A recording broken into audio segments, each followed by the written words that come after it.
All right, let's see.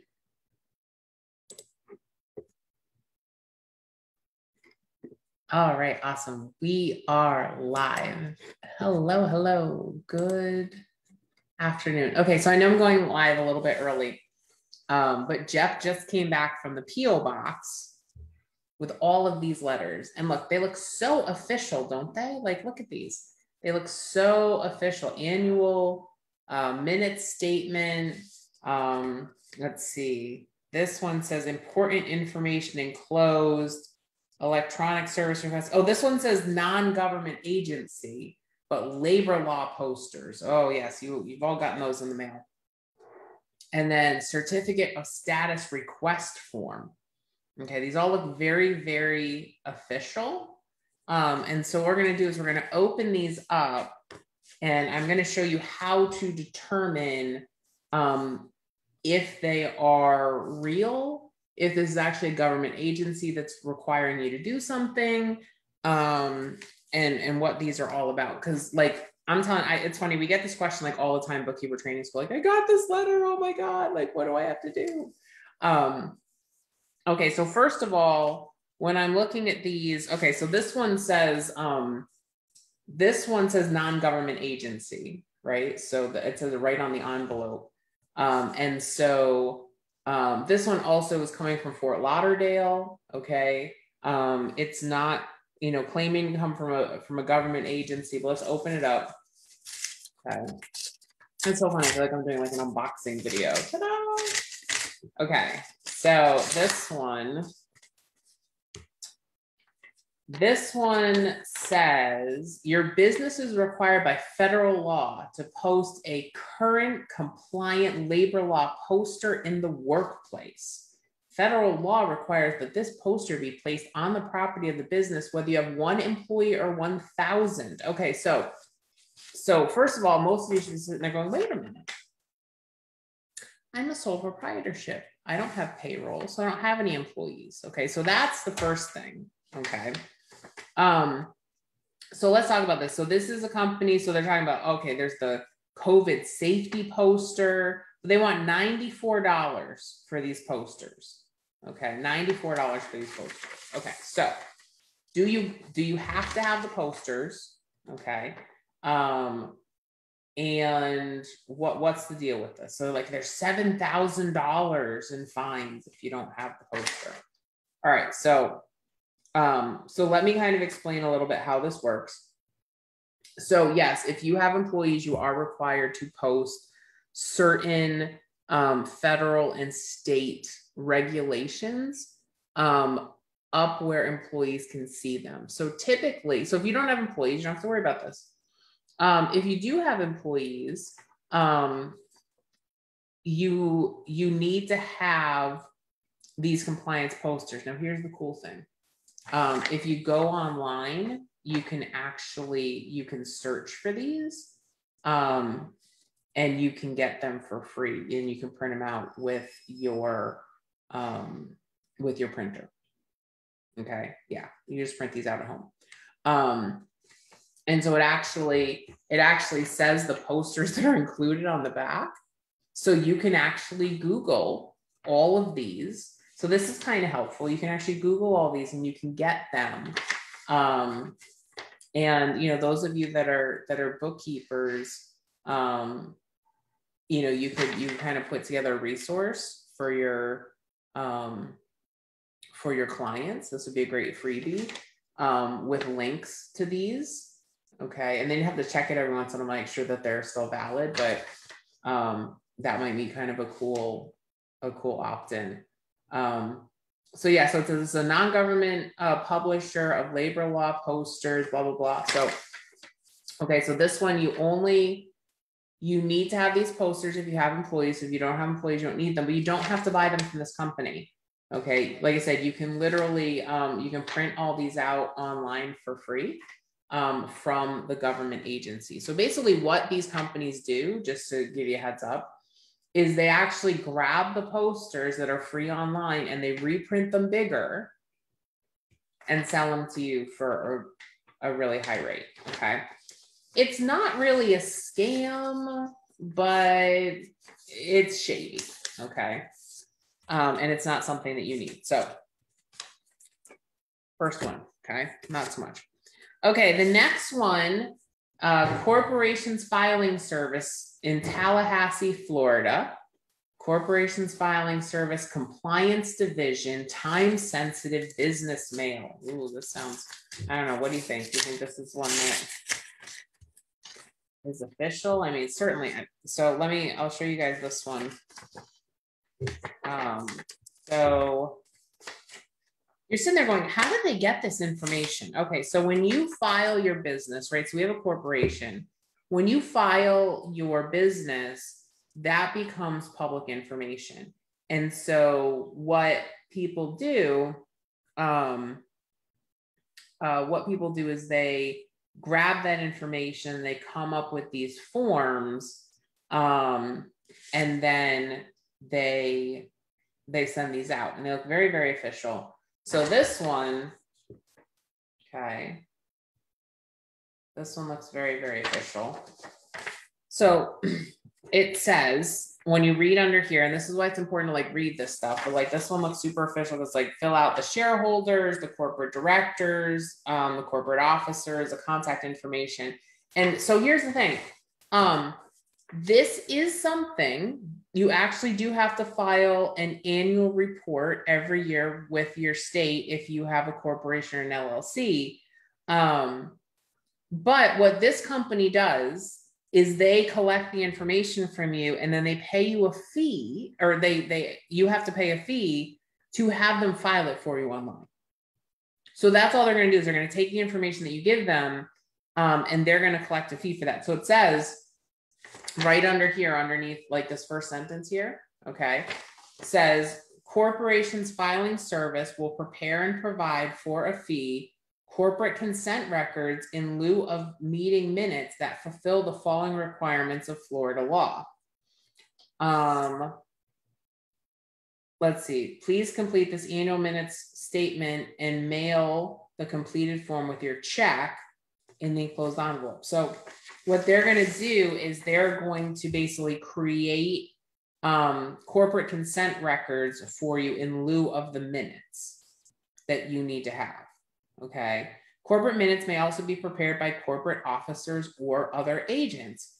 Corporate Filing Service is not a government agency and does not have or contract with any government agency to provide this service, nor does it fulfill the state of Florida's annual report filing requirements. So essentially, they charge you $155 to make up a document for you. Literally, like that's what they're doing. This one, this is pretty scammy. Okay, this is pretty scammy. Okay, so yeah, I'm not, yeah, $155. Okay, don't fill these out. Okay, it's amazing. I don't know why states don't crack down on these agencies buying the lists, because essentially that's what they're doing, right? They're buying the lists from the state. Okay, so this one says Business Certificate Service, Tallahassee, Florida, business mail, time sensitive, open immediately, certificate of status request form. Okay, certificate request form for 2021. Okay, so that one, they're not even like filing anything for you on the one that was $155. And we've had $94 labor law posters. So I'm hoping that this is helpful for you guys. If you're watching this either live or on the replay, if this is helpful, can you let me know? Like I said, I know that you guys get the stuff in the mail when you file your businesses, so I thought it would be useful to do this. Okay, and let me know if you have any questions too. Okay, so this one, here's this one. You know, again, they try to make these look super, super official. Okay. Now y'all have my PO box. So if you want to send me, mail or presents or whatever, feel free to do so. Okay, so let's see. Important, follow instructions exactly when completing this form. Congratulations on registering your business in the state of Florida. Your articles have been filed with the Secretary of State. They didn't even capitalize Secretary of State. Oh boy, okay. And are complete. So that's one thing. Secretary of State is like an official like position, like the governor, right? It's an elected position. So if they don't capitalize Secretary of State, probably not official. Okay. Let's see. You have one step left in order to attain, should it be obtain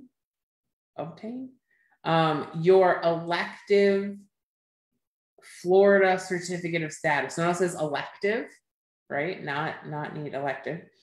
Below is a form for your newly registered business. Please confirm the accuracy of the information below for your Florida certificate of status request. A Florida certificate of status is issued by the Secretary of State. Oh, it's capitalized there. There you go. And the second part is capitalized. And may be required for loans, to renew business licenses, or for tax or other business purposes. A certificate of status certifies. It's so funny because like the capitalization on this is awful. Okay, if you're going to do this, if you're going to scam people, could you please get a proofreader? Please. I will like seriously.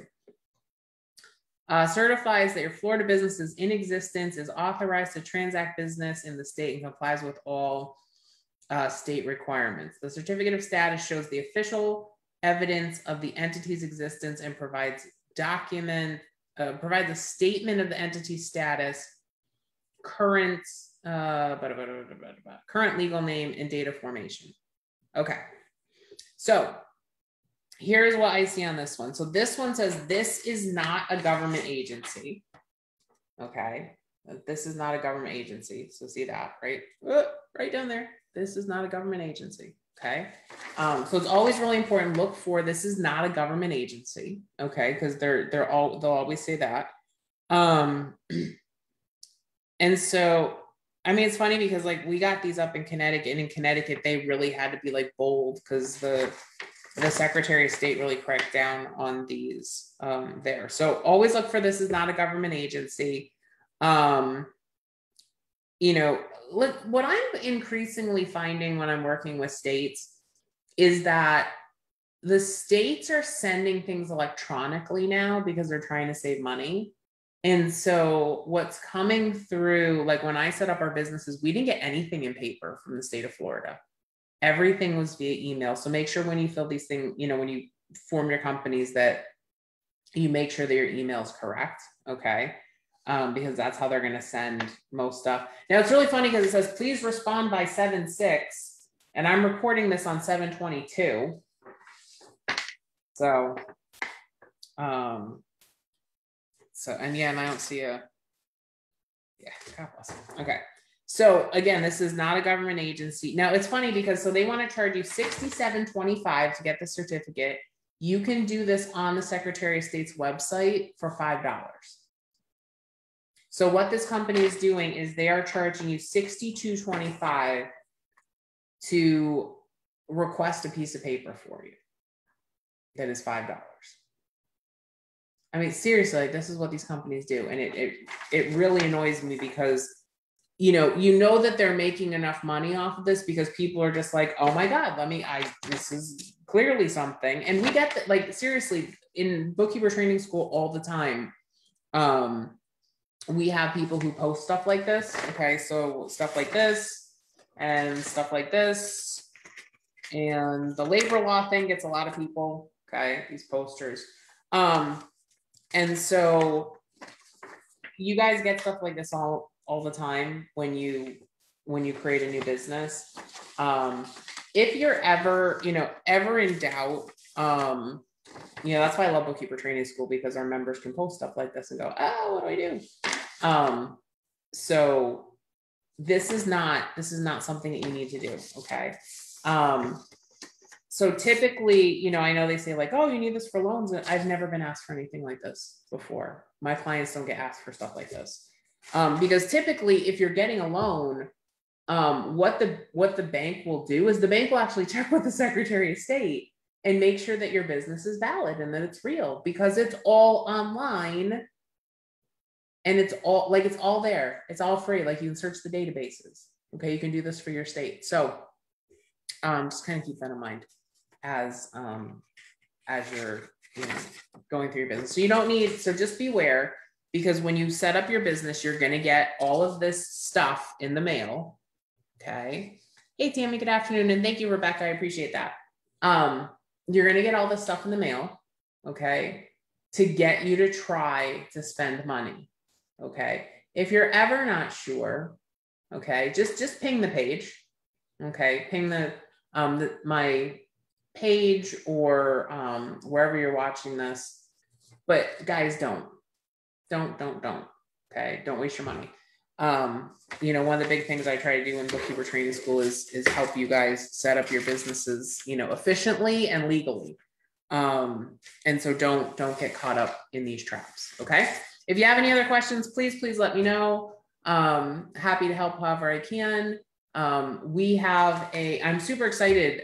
So for the next couple of weeks on the podcast, we are talking about designing your new reality, designing your post-COVID life. Although the numbers, I don't know where you are, but the numbers up here are spiking again. I think, during the pandemic, a lot of people that I talked to said, I don't want my life to go back to what it was before. And so, but I'm finding that as we're getting, closer and closer to whatever reality is going to look like this fall, I see people kind of, slipping back into that. And so on the podcast over the next couple weeks, we're going to be talking about how to design your life, your business, and how you parent based on that. And I know for us, it's funny because when we got to Florida, we were crazy busy. Jeff's mom had just passed away, but she passed away right after we got here. We were trying to wrap up tax season. We were revamping the course. Like we bit off way more than we should have. And we decided to put Eric into like a summer camp, for the summer. And then we were talking about, just kind of keeping him at that school after the summer was over, basically for the fall. And I really sat down and I wrestled with it and I prayed over it. And I said, you know what? We always said that we were going to homeschool. And I really want to do that. I really, really want to do that. And it's funny because like Eric is kind of said like, I want to be home with you guys. And, like the initial, like, wow, it's new and it's different is kind of worn off. And we've been doing a lot with like music at home, and he's learned a lot from what we're doing at home. And I just thought, you know what? Yeah, I want him to be home. So, which is interesting because that means that over the next like week, I have a lot of work I have to get done. Because I'm going to be shifting my schedule and I'm only going to be working in the afternoons. And because I'm going to be watching Eric in the mornings and working with him in the mornings, because that's his like really focused, his focus time. So I think it's going to be a major shift for me, doing that work with him. So it'll be interesting. But so I talk about that. I talk about that a little bit in the podcast episode. And so I think it's going to be, I think it's interesting. I talk a lot about my own reflections and what I want to do. And so hopefully you find that interesting as well. All right. So thank you so much. If you know anybody who could, so check out the podcast at smallbizmama.com. That's smallbizmama.com, or anywhere you listen to podcasts, you can find Confessions of a Small Biz Mama. If you know anybody that, gets caught up with this paperwork and they're not sure what to do, please share this video with them because I think it'll be super helpful. All right. So thanks so much. And I will talk to you soon. Take care.